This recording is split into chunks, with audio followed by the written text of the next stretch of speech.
Coverage all day here on the Team 980, leading up to Linnell and Toby's draft show from 8 p.m. to 1 a.m. Craig's going to take his show all the way up until 8 o'clock. Chris is on after me, and both of those gentlemen join me right now. It is one of those days where it's just interesting to see what everybody's thinking on draft day. It's different, guys, from it was a year ago when we pretty much knew at this point who it was going to be, which actually is where I'll start. Don't you think that this draft, given that they're taking the latest they've ever taken with their own pick ever in franchise history, because the last time they were this good, there were only 28 teams in the league. But don't you think in preparation for your shows to be able to talk draft even somewhat fluently, it is just so much deeper and more difficult because there are so many possibilities? Craig, you go first. Yeah, absolutely. This has been way more difficult. Last year, I mean, really, we knew pretty early Jaden was probably the pick, but you just had to be prepared on Drake May, JJ McCarthy. Is there maybe one or two other guys that could come into it? Sure, but it was basically if you had a good file on those people, you were set. This year, I keep seeing new names. Now, like, all of a sudden, I'm like, oh, let me go look at Jahdae Barron a little bit more, because in his mock draft last night, Daniel Jeremiah's got Jahdae Barron falling all the way down to 29. Jeremiah had him? Yeah. Because that was my pick. Yeah, like, I could see that. I'm trying to think of some of the other guys that, like, this week, Omarion Hampton, like, could he be available? So there's kind of the non-positions that we've talked about, also different guys at the edge spot. Like, I got to know 7 different edges. Because all of them could be available, and it's not just Washington picking this late. It is the contour of this draft class, and it's made it very difficult, but also very fun in its own way. Yeah, Chris. Yeah, I think the hardest part for me, I think we all identify edge pass rusher as probably the top need, right? I think that's pretty commonly known. But what isn't known is, A, how much of a desire they have to trade back. B, is there going to be a pool of 3 or 4 of those 7 or 8 candidates that Hoffman was just talking about that are there so that it makes sense to trade back? Or do you feel like, okay, I've got to go now because a guy might not be there if, say, I drop, 33, 34, or even 40 with New Orleans, which is the scenario that I floated the other day on the show. So I think that has made it hard for me. And then in addition to that, okay, do they decide to go running back? Do they decide to go cornerback? Do they go wide receiver? Do they go interior offensive line, which I got to be honest with you guys, I haven't spent a lot of time studying or thinking about. But now all of a sudden you're starting to hear the kid from North Dakota State and a couple of others that everybody's high on, and certainly could very much be in as part of that 29 mix. Yeah, there's so many possibilities. Let me ask both of you, what player, if that player were to drop, and I'm not talking about Abdul Carter or Travis Hunter or any of the players that are clearly at the top of this draft, but who would they not pass on? What would be their dream situation tonight with a player dropping to 29 if that's where they pick? I'll go first here. I personally, the one that jumps out for me is Ashton Genty, but I don't think that's going to happen. You discount the players that are clearly going to be gone. Right. So I would say for me, I believe if Will Johnson from Michigan is still there, I think they have a hard time passing on. But as Craig just mentioned, Jahdae Barron from Texas, he did fall in Jeremiah's mock draft, and I was curious about that because I've seen a lot of top 10 selections about him. I mean, if they feel the same way, obviously, and they have let's just say a top 15 grade, how do you turn that down at a need position still for the future and somebody that can help you now? And if you had a top 15 grade, there's no way. And then it becomes even more complicated because, again, if say that scenario happens and you have a top 15 grade on a guy and he's there at 29, Do you trade down because that's the prudent thing to do? Or do you just say, you know what? We can't resist the value. I think at that point you say you can't resist the value. The problem, the thing is though, like you can name any player in this draft. And I would say even including Carter, Hunter, Genty, I can give you a reason why it's a bad idea. Like that is this class. This class has 5 or 6 guys where that weaknesses list is very, very small. And obviously Carter, Genty, etc. It's pretty small there. But I could tell you why Malachi Starks is a great idea. I could tell you why it's a bad idea. Jahdae Barron. Like you pick your guy, Matthew Golden. I talked to someone within the last week that's like, when I saw him during the year, I thought he was a 3rd, 4th round guy. You have other people that think he's the best receiver in this class. The valuations are so different that I could tell you certainly Will Johnson was the first name that came to mind for me as well. And I do think he could be available, which a week ago I would have told you you're on crazy pills.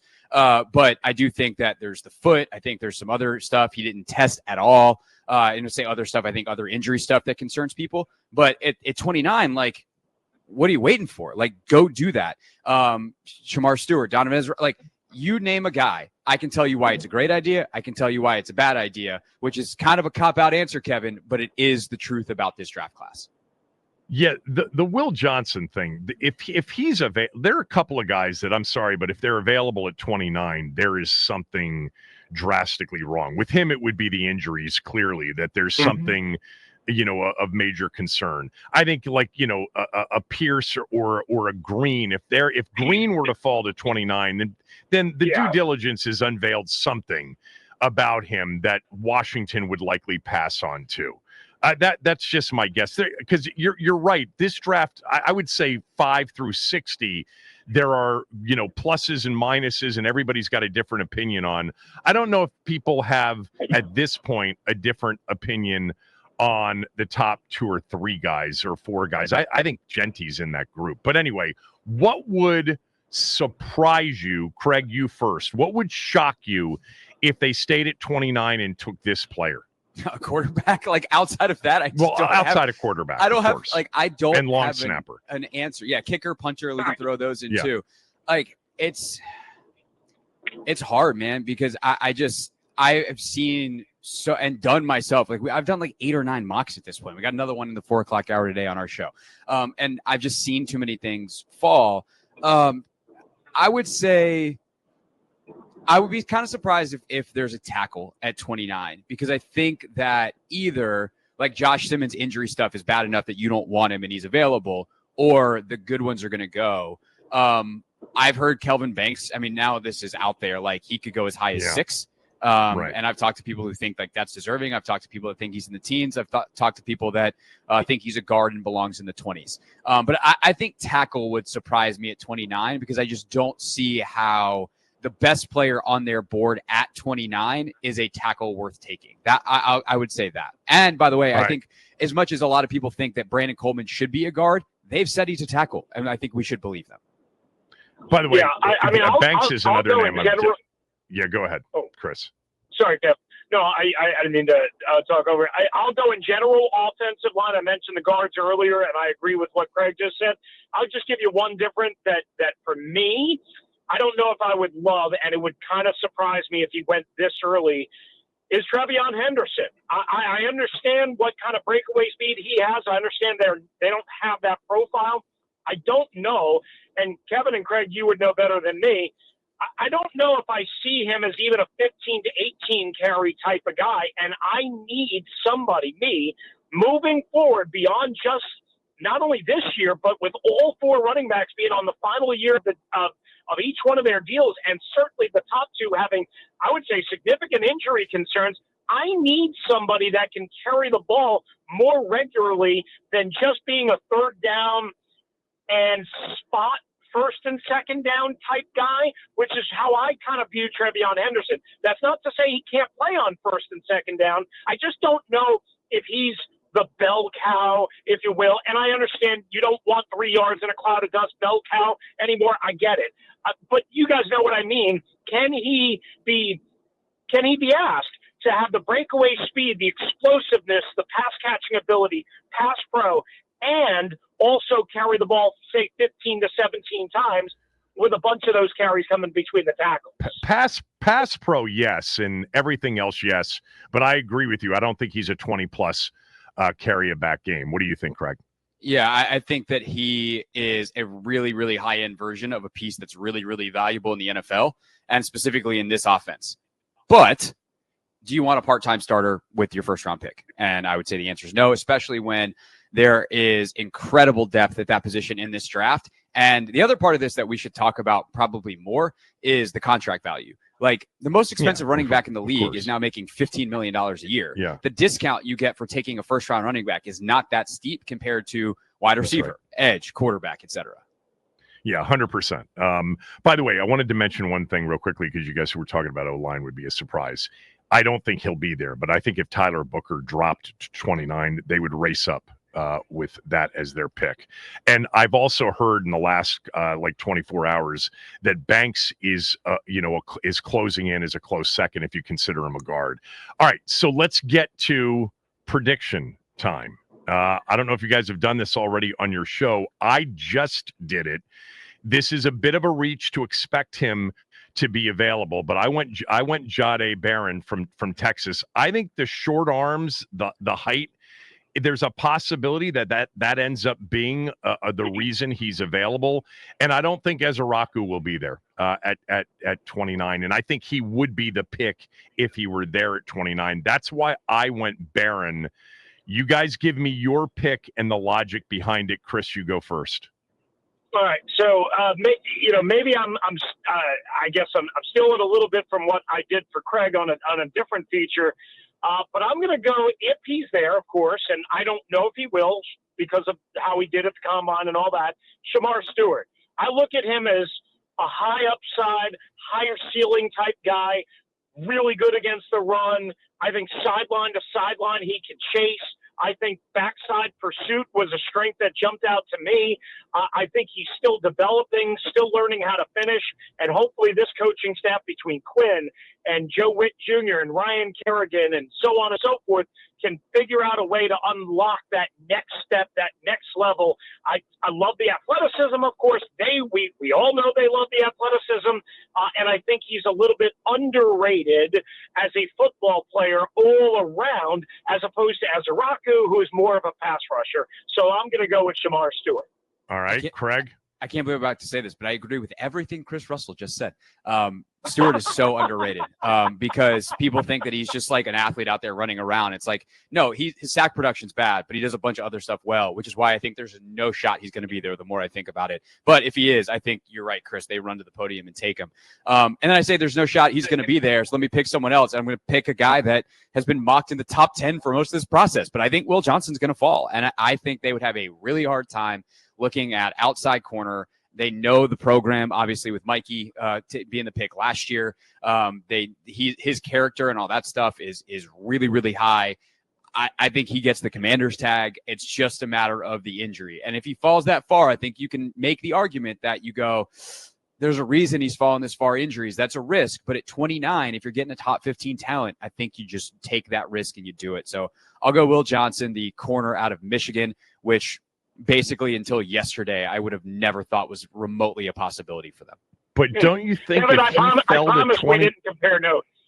if he fell to 29, there would be it would be all about his physical health. There'd be no other reason.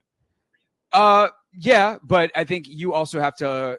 I think there's a couple factors that you have to then factor in, which is if you're a GM and a coach, you have job security. And, outside of Howie Roseman, and even with Howie Roseman, the way that Lurie and the Eagles have operated sometimes, but Howie seems to be the Don there. Like, is there a coach, a GM combo with more job security in the NFL right now? Wow. That sounds like a segment. Maybe you did it, but that's crazy to say. When you just said that, I'm like, oh my God. Adam Peters and Dan Quinn have the most job security of any team in the NFL. That's probably not true. I would think Andy Reid in the Kansas City situation has a lot of security. But that's I'd such say they're a change. tied. Like them, Howie would feel like there's a tier one and they're in it. And so if they are now, sure. And especially if you take into account that this is a very patient owner. And so if you take that into account and you have a longer leash, I think that gives you a little bit more leeway to say, like, we're okay right now with Mikey outside, Jonathan Jones inside, and seeing what Marshawn Lattimore is and if he can regain his form. So if we need to start Will Johnson on IR, or we need to slow play him as a first-round pick, at 29, we don't have as many glaring needs. We're a better team, et cetera, and we have that kind of leash. We're not getting fired in week 4.